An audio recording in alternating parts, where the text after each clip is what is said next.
Everyone, welcome to a new vlog. आज हमारे office में क्रिसमस डे सेलिब्रेट होने वाला था, तो बस फिर क्या था, मेट्रो पकड़ी, रिक्शा लिया और फिर पहुंच गई ऑफिस। ऑफिस पहुंचते ही देखा इन्होंने क्रिसमस ट्री डेकोरेट कर रखा है। मैं 2 साल से इसी ऑफिस में हूँ, बट ये पहली बार ही ऐसा हुआ है कि कोई क्रिसमस ट्री इन्होंने डेकोरेट की है। फिर ऑफिस पहुंचे हैं तो काम की एक्टिंग तो करनी पड़ेगी, बस थोड़ा मेल वेल टाइप किया। अभी काम की एक्टिंग कर ही रही थी कि देखा सारे डिपार्टमेंट्स वाले अपने ट्री को डेकोरेट कर रहे हैं। भाई हमें तो कोई आइडिया ही नहीं था कि क्रिसमस ट्री में डेकोरेट करना है। मुझे तो लगता है ये बाकी डिपार्टमेंट वाले हमसे जलते हैं, क्योंकि ओवरसीज में सारी सुंदर सुंदर लड़कियां हैं, जैसे कि मैं ही। फिर हमने ऑफिस बॉय को बोला कि भैया कोई टूटा फूटा अगर ट्री है तो वही दे दो, और भैया वॉज काइंड इनफ जो हमें ये टूटा फूटा बिना स्टैंड के ट्री दे दिया। जब किस्मत में ही एल लिखे हो तो क्या ही कर सकते हैं। तो हमने एक पॉट मंगाया और मिट्टी के अंदर उस ट्री को गाड़ दिया। फिर हमने इस ट्री को स्क्रैच से बनाना शुरू किया। किसी ने रिबन्स मंगाए, किसी ने स्टार्स, किसी ने गिफ्ट्स और किसी ने रैंडम डेकोरेटिव चीजें, और फिर एक एक करके सबको लगाना शुरू कर दिया। और फाइनली हमने इस डिस्कार्डेड प्लांट को इतना सुंदर सा ट्री बना दिया। हम सब उस ट्री को डेकोरेट करने में इतने ज्यादा मशरूफ हो गए थे कि अब अगर किसी की मेल भी आई होगी तो किसी ने ध्यान नहीं दिया, और हमें तो यकीन ही नहीं हो रहा कि ये ट्री हमने डेकोरेट किया है। अभी तो हम फोटोज और गप्पों में ही बिजी थे कि देखा सेंटा की एंट्री होने वाली है।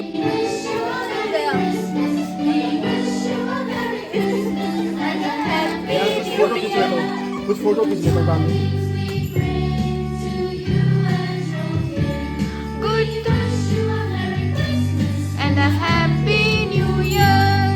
फिर हुई सेंटा की एंट्री। उसके पास इतने सारे गिफ्ट थे कि बेचारे से उठाया भी नहीं जा रहा था। इतना पतला सेंटा तो मैंने पहली बार ही देखा। खैर सबको गिफ्ट बांटने में वो इतना बिजी हो गया होगा कि खाने पीने का टाइम नहीं मिला होगा। गिफ्ट्स मिलते ही हमने इसको अनरैप करना शुरू कर दिया। अभी सेंटा हमारे पीछे वाले डिपार्टमेंट में ही था, बट हमें फर्क पड़ता है क्या? नहीं। तो हमने गिफ्ट खोलना शुरू कर दिया। हमारे ऑफिस में होता है सीक्रेट सेंटा, और हमें मिलते हैं 2 गिफ्ट। पहला गिफ्ट जो हमें ऑफिस की तरफ से मिलता है, ये मुझे 10 रुपए का लॉटी चोको पाई मिला था। भाई इतनी कंजूसी। फिर जो हमें सीक्रेट सेंटा की तरफ से मिलता है, ये इसने इतना ज्यादा रैप किया हुआ था, इतना ज्यादा मुझे तो लगा पता नहीं इसमें क्या है, कुछ लीक भी हो रहा था। बट मुझे मिला ये मग, जो कि काफी सुंदर था। मुझे मग्स कलेक्ट करना बहुत ही ज्यादा पसंद है, तो मैं बहुत ज्यादा खुश थी। और बहुत ही ज्यादा अनएक्सपेक्टेड थी ये चॉकलेट, जो कि हम सभी बहुत खुश हो गए, क्योंकि हम सारे शेयर करने वाले थे। एक एक करके हमने चॉकलेट्स खाई। अभी हम चॉकलेट्स खा ही रहे थे कि हमें मिला ये पिज्जा समोसा। आज से पहले ये पिज्जा समोसा कभी भी नहीं आया था। लगता है ऑफिस वालों का बजट बढ़ गया, सब कुछ बहुत ही अनएक्सपेक्टेड हो रहा था। उसके बाद फिर हमें बुला लिया बेस्ट ट्री का अवार्ड देने के लिए, जिसमें हमें सिर्फ पार्टिसिपेशन का अवार्ड मिला। फिर हमारी छुट्टी हो गई, बाय।